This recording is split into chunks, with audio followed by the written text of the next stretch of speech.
Two men, Stephen Ireland and David Sutton, convicted of many child sex offences earlier this year, are both confronting jail sentences during a hearing at Guildford Crown Court today, the 30th of June. Stephen Ireland, 40, DOB, the 8th of March, 1984, from Addlestone, received a 24-year prison sentence, with an additional 6 years on extended licence, after being convicted of the rape of a child under 13, 3 counts of causing a child under 13 to engage in sexual activity, and the sexual assault of a child under 13, along with conspiracy to engage in sexual activity with a child, arranging commission of a child sex offence, 6 counts of making indecent photographs of children, 4 counts of distributing indecent photographs of a child, possession of prohibited images of children, possession of an extreme pornographic image. David Sutton, 27, DOB, the 10th of October, 1997, from Addlestone,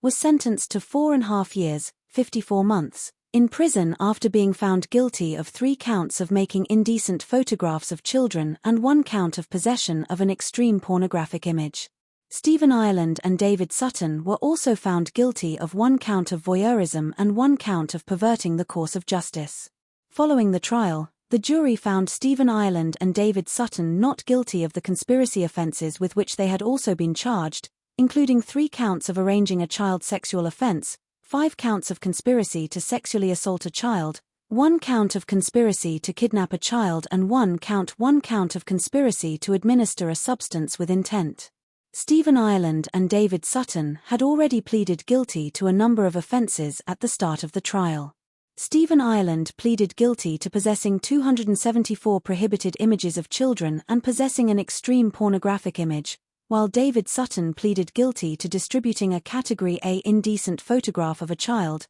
distributing 3 Category B indecent photographs of a child and possessing 64 prohibited images of children. The 4-week trial followed an extensive investigation by Surrey Police's Complex Abuse Unit, which began following the report of the rape of a 12-year-old boy, which led to Ireland being arrested in April 2024. A search of a phone hidden in his flat revealed indecent images of children. Stephen Ireland and David Sutton were both arrested on the 11th of June, 2024 for distribution and possession of indecent images of children. On the 14th of August, 2024, charges were authorised for 44 offences, later increased to 45, relating to Stephen Ireland and David Sutton, and spanning the period between August 2022 and July 2024. Temporary Detective Chief Superintendent Debbie White, head of Surrey Police's Public Protection Command, said, "Stephen Ireland was a sexual predator who targeted a young boy and took advantage of his age and vulnerability for his own gratification.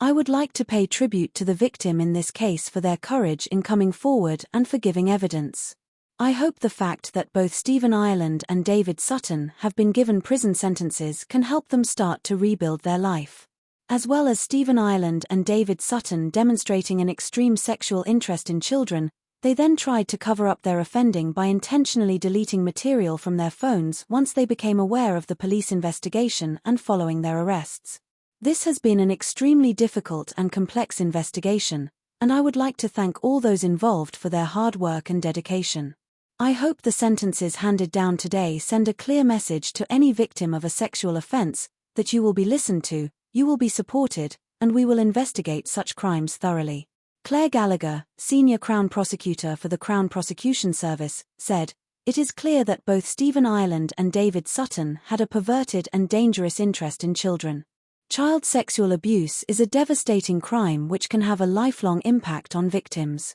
I would like to offer my deepest thanks to the victims who supported the prosecution and helped the CPS and Surrey Police bring these offenders to justice.